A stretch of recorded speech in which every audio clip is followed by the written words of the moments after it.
3 hours after the meeting with Ambassador Velthor, the biggest emergency meeting in galactic history was taking place. The Cosmic Council chamber was a massive round room that could hold thousands of different alien species. Today it was packed, with representatives from 47 different worlds, and they were all making noise at the same time. Some aliens were clicking their claws against metal surfaces. Others were making whistling sounds through holes in their heads.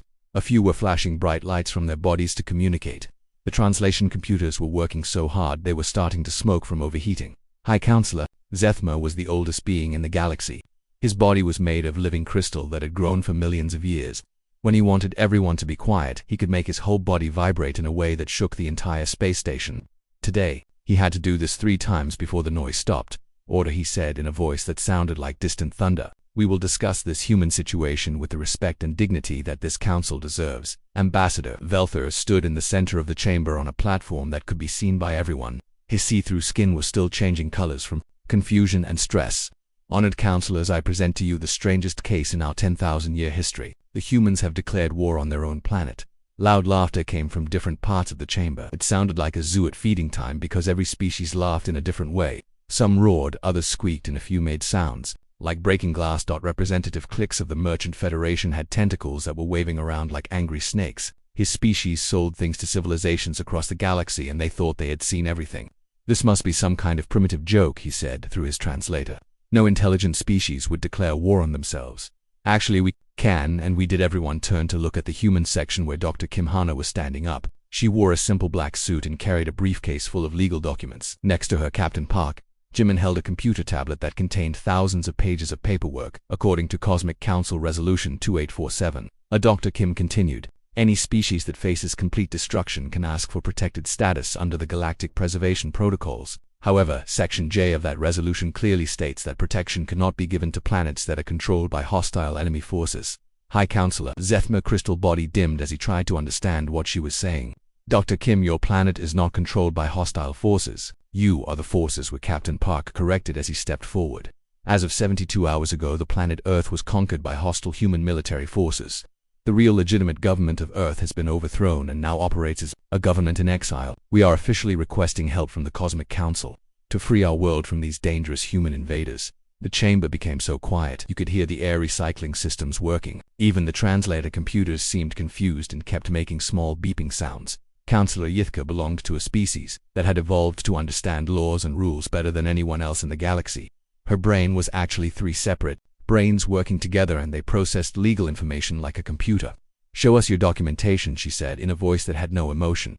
What happened next was the most bizarre legal presentation in the history of space law. Captain Park opened his tablet and began showing official documents to the assembled aliens. Every single nation on Earth had signed formal declarations of war against the planet Earth. Each document had official government seals and signatures from world leaders. Dr. Kim Hana presented detailed military reports that described human forces as dangerous foreign invaders.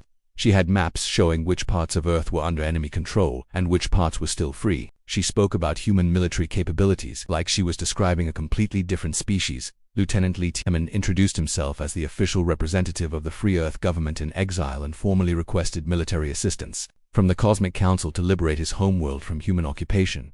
Representative Click's tentacles had stopped moving entirely. "They have actually done it," he said in amazement. "They have legally made themselves both the invaders and the people being invaded." High Counselor Zethma's crystal form was flickering like a broken light bulb as his ancient mind tried to process this information. "If we accept these documents, then the Zephyrian Empire cannot claim Earth as an undefended target. The planet is officially under military attack by hostile forces, which means," Dr. Kim said with a smile that was becoming famous throughout the galaxy, "any attack on Earth by the Zephyrians would be interference in an ongoing war. They would be violating Council neutrality agreements, and that would make them criminals." The implications hit the Council chamber like a shockwave. If Earth was officially under attack by enemy forces, then any other military action against the planet would be illegal. The Zephyrian Empire would be breaking galactic law if they tried to invade. "But wait," called out Representative Zex from the Science Coalition. "This makes no logical sense. The humans are fighting themselves. How can there be 2 different human governments?" Dr. Kim opened her briefcase and pulled out even more documents. "We have established the legitimate Earth government as separate from the invading human forces. The Earth government consists of all humans who want to protect the planet. The invading forces consist of all humans who want to conquer the planet. But those are the same humans."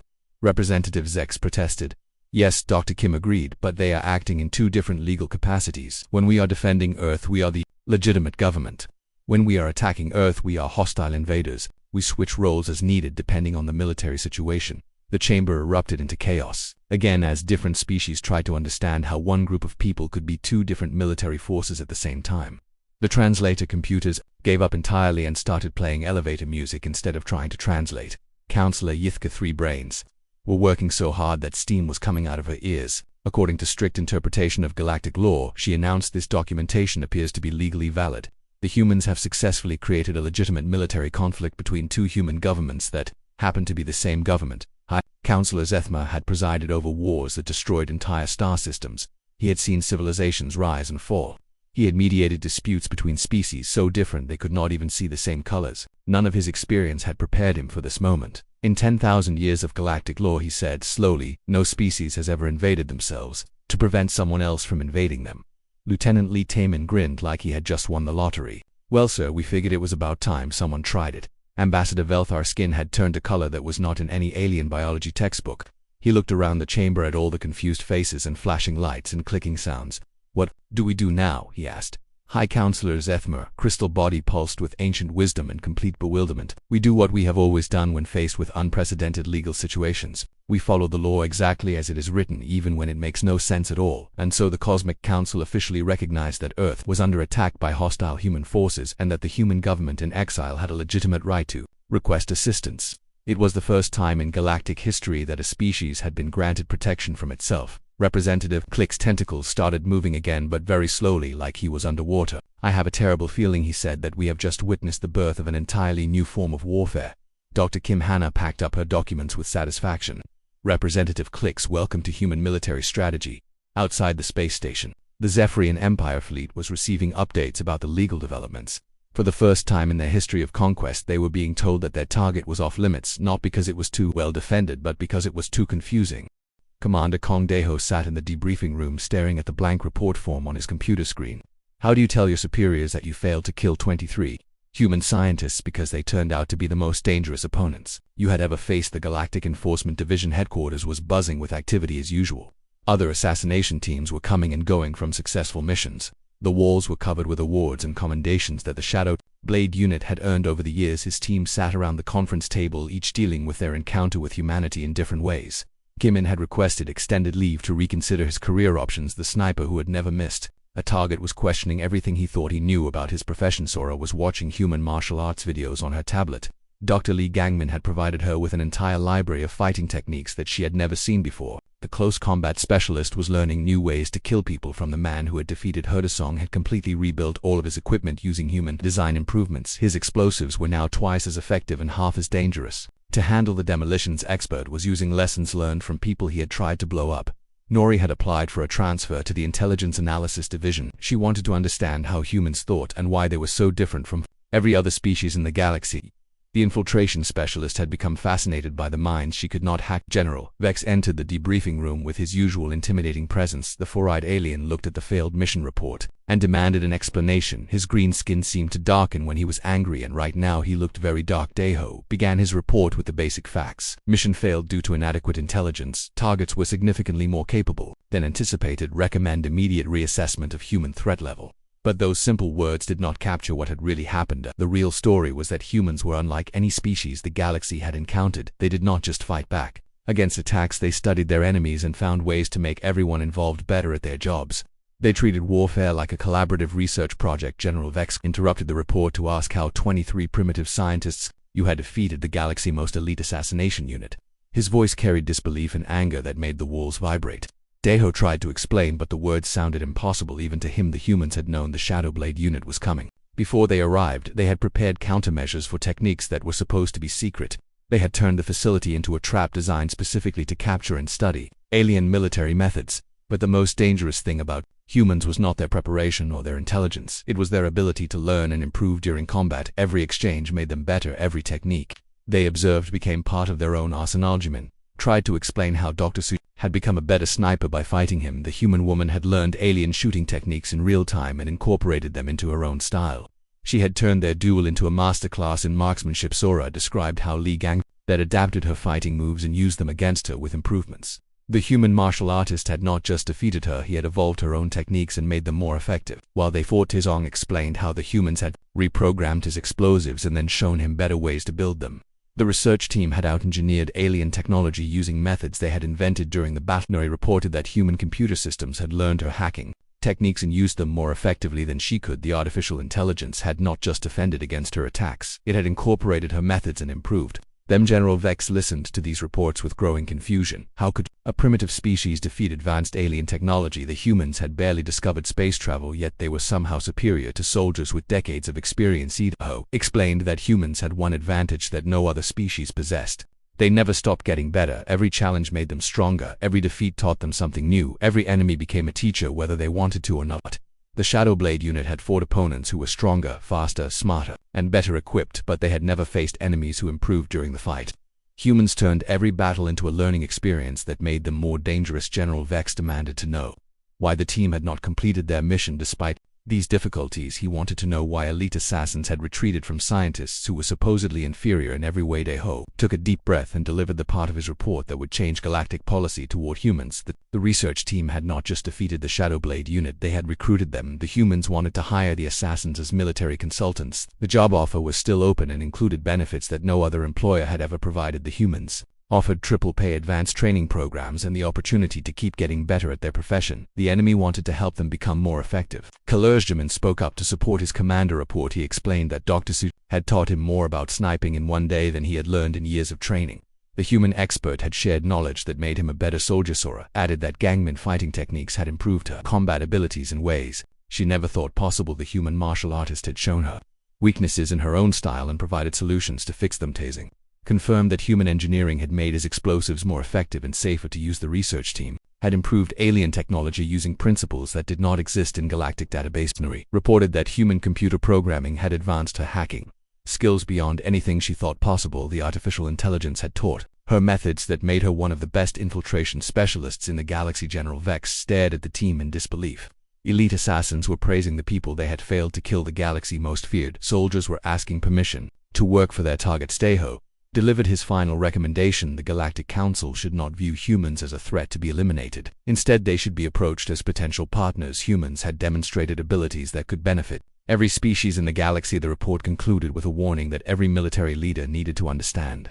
Humans were not dangerous because they were strong or smart or well-equipped. They were dangerous because they never stopped learning and improving. Any species that tried to eliminate humanity would find themselves facing opponents who learned from every mistake, adapted to every strategy, and turned every defeat into a lesson for future victory. 3 weeks after submitting his report, Idaho received a response from Dr. Cho Minho. The human research team had been promoted to head Earth New Galactic Relations Division. Their first initiative was the cultural exchange program they had mentioned. The message included updated technical specifications for weapons that combined human creativity with alien technology. The designs were even better than the previous versions. The humans had continued improving their work using data from the failed assassination attempt. There were also invitations to visit Earth and participate in joint training exercises. The humans wanted to share their knowledge with alien military experts while learning from their techniques.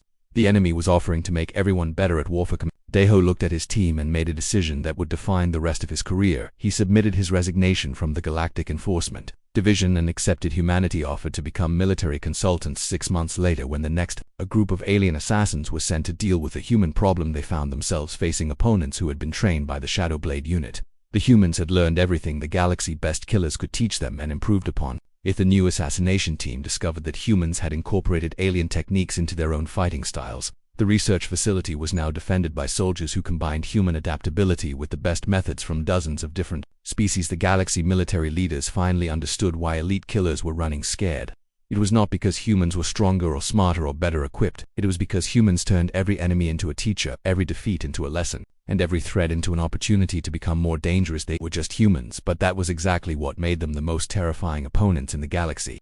The huge alien spaceship floated above Earth like a giant crystal in the sky. It was bigger than any city and sparkled in the morning sun.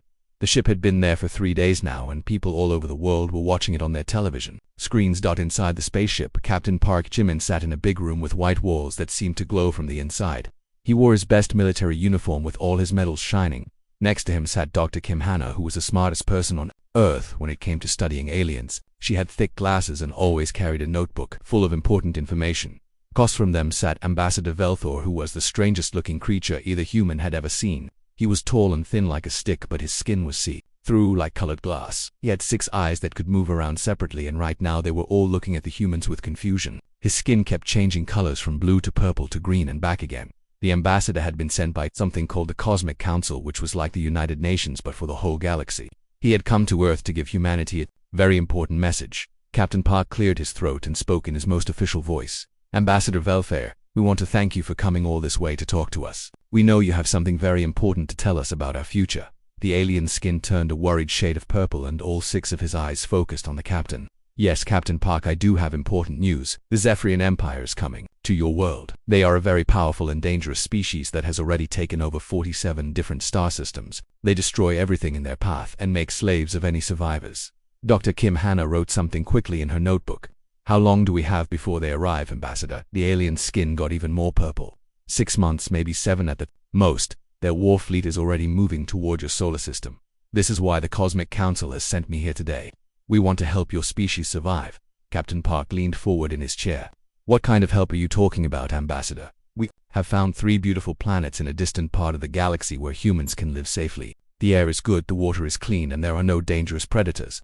We can move all 8 billion humans to these new worlds before the Zephyrians arrive. You will be safe there and can build new cities and start over. Dr. Kim Hannah and Captain Park looked at each other. They had expected this offer. The Cosmic Council was known for relocating species that were about to be destroyed by more powerful enemies. It was their way of keeping peace in the galaxy. But the humans had discussed this possibility for months before the ambassador arrived. They had made a decision that would shock the entire galaxy. Dr. Kim Hannah closed her notebook and looked directly at the ambassador with all 6 of his eyes. Ambassador Velthor, we are very grateful for your offer. The Cosmic Council is very kind to want to help us, but we must respectfully say no to your generous proposal. The ambassador's skin went through colors that neither human had ever seen before. His 6 eyes blinked rapidly like he could not believe what he had just heard. Captain Park, you cannot be serious. The Zephyrian Empire will destroy your entire world. They will kill every human they find. There will be nothing left of your civilization. Nothing at all. Captain Park nodded seriously. We understand the danger, Ambassador. That is exactly why we have a different plan. A plan that we think will work much better than running away to distant planets. The alien's skin was now cycling through colors so fast it looked like a rainbow spinning around. What other plan could you possibly have, Captain Park? You have no weapons that can fight the Zephyrian war fleet. Your technology is thousands of years behind theirs. Your military is brave, but they cannot win against such powerful enemies. Dr. Kim Hannah smiled in a way that made the ambassador feel nervous, even though he did not understand why. Ambassador, we do not want to run away from Earth. We do not want to abandon our home planet. Instead, we want to make a proposal that has never been tried before in the history of the galaxy. The ambassador's 6 eyes all focused on her with growing concern. What proposal, Dr. Kim? She took a deep breath and spoke clearly. We want to invade Earth. The silence that followed was so complete that even the soft humming of the spaceship's engines seemed loud. The ambassador's skin stopped changing colors entirely and went completely white like he had seen a ghost. His voice came out as barely a whisper. You want to what? Captain Park repeated the words slowly and clearly. We want to invade Earth, Ambassador. We want to declare war on our own planet and conquer it before the Zephyrians arrive. The ambassador stared at them with all 6 eyes wide open. His mouth moved, but no sound came out. His see-through skin had gone so pale it was almost invisible. Kim Hannah opened her notebook again and pulled out several official-looking documents. 3 days ago, every government on Earth signed these papers. We have officially declared war on the planet Earth. We are now legally considered invading forces that must conquer and occupy our own world. The ambassador finally found his voice, but it sounded like he was choking.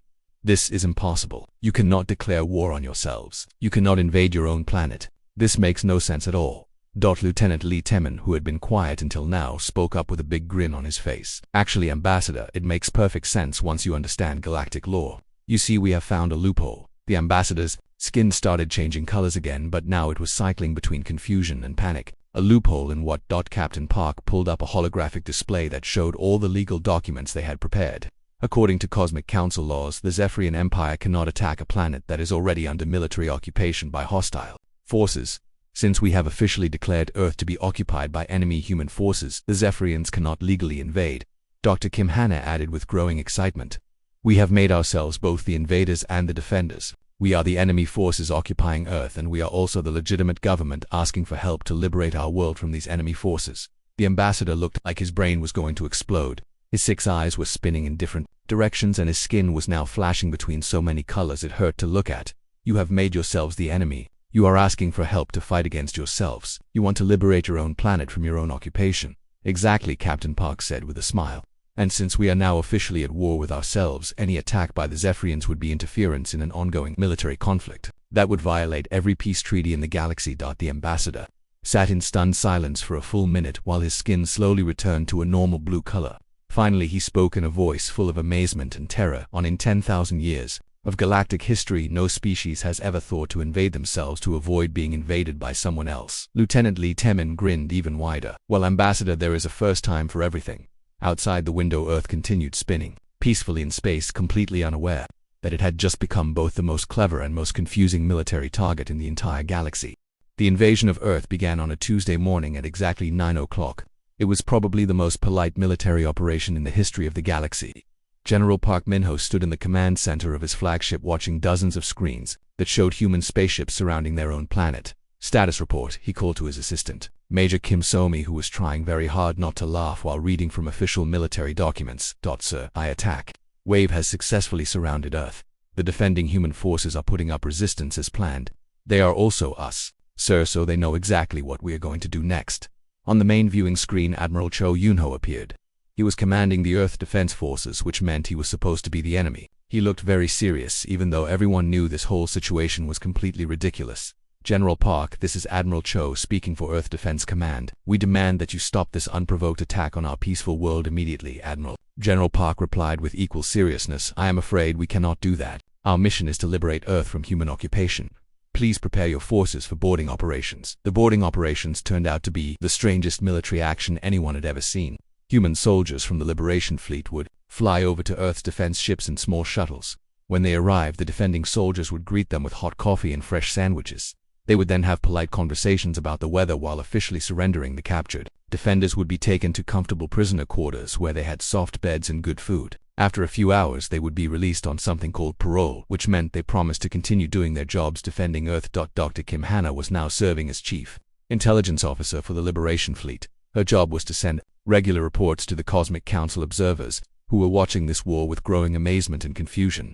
Council observers Ekthal, she reported to the insect-like alien who had been assigned to document the conflict. I am pleased to inform you that human resistance is weakening according to plan. We have successfully captured 12 major cities with minimal casualties. How many casualties? Observers Ekthal asked. His compound eyes focused on her like a camera lens zooming in. 3 paper cuts and 1 person who twisted their ankle during the surrender ceremony in Seoul, Dr. Kim replied. The observer antennae twitched rapidly.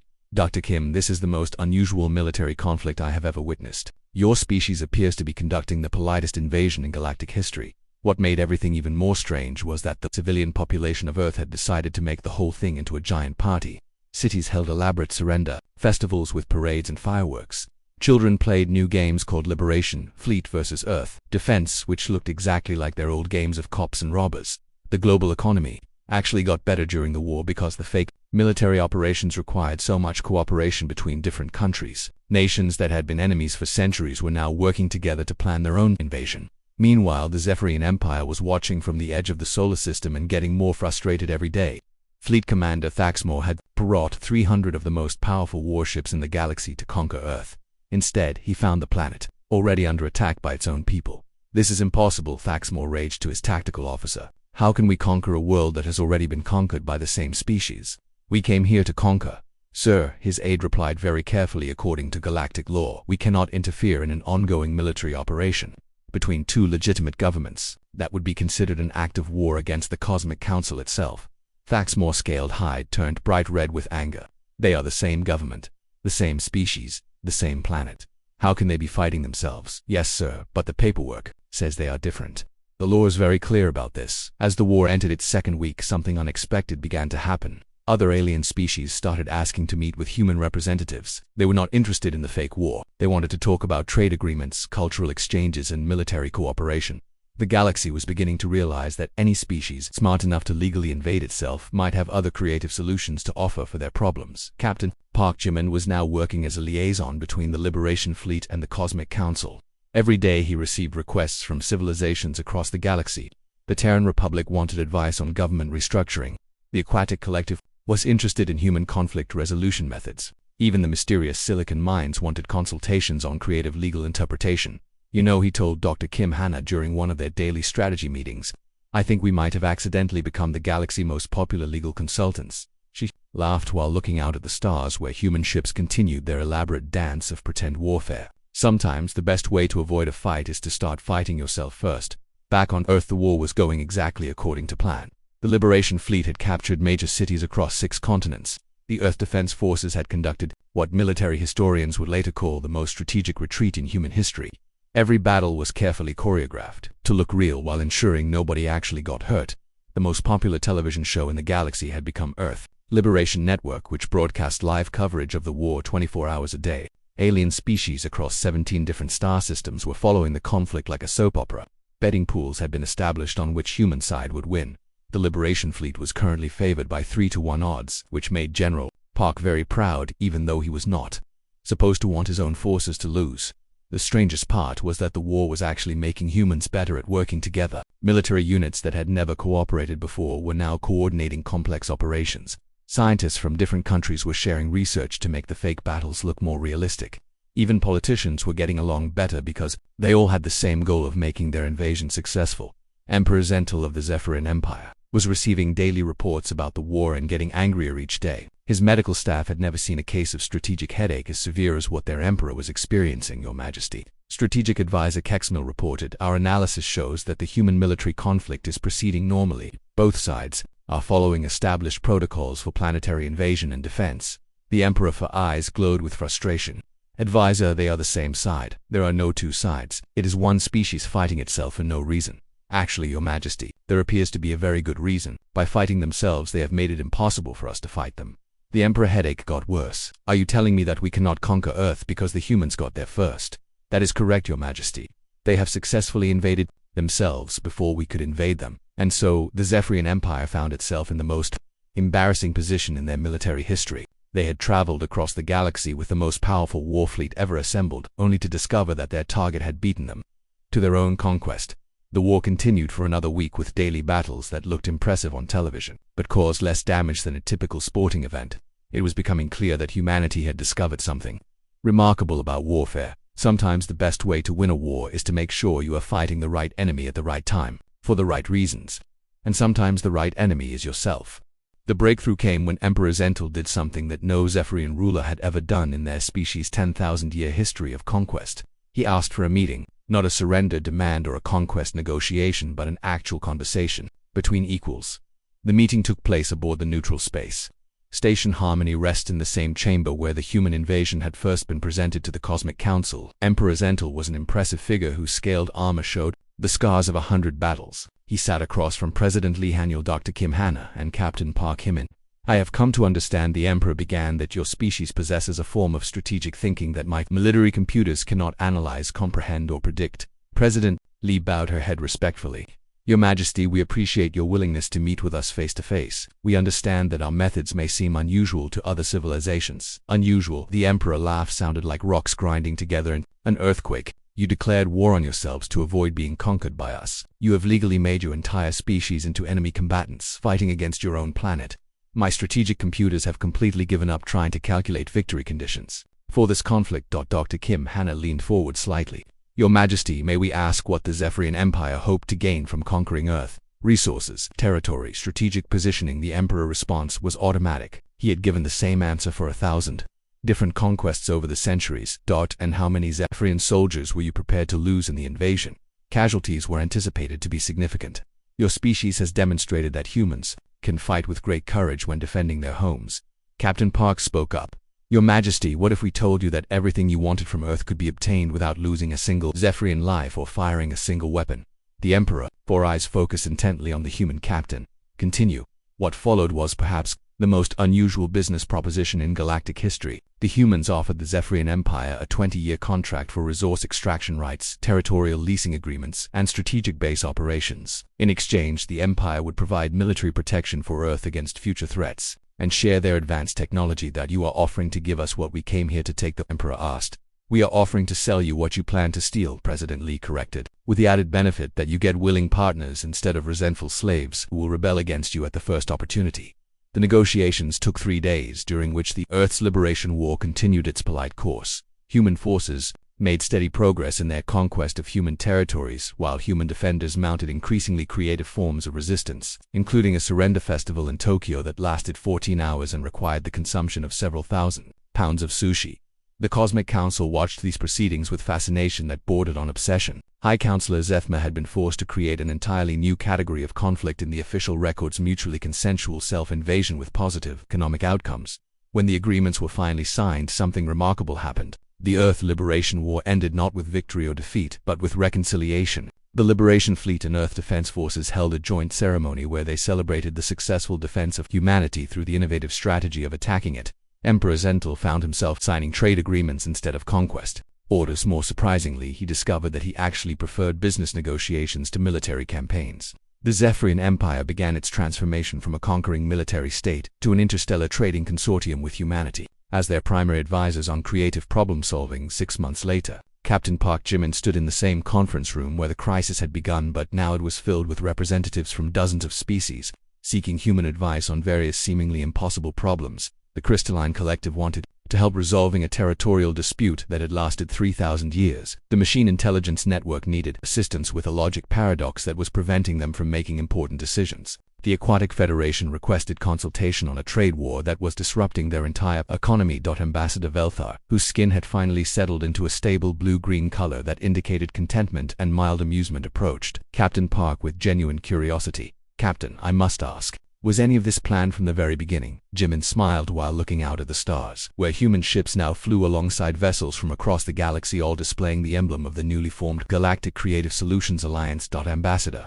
the best plans are the ones that work even when you are making them up as you go along. Dr. Kim Hanna joined them at the large viewing window. "We learned a long time ago that sometimes the only way to win an impossible game is to change the rules so completely that nobody remembers what the original game was supposed to be. And if that does not work," Veltar asked, "then you convince everyone else that the game they thought they were playing never actually existed in the first place."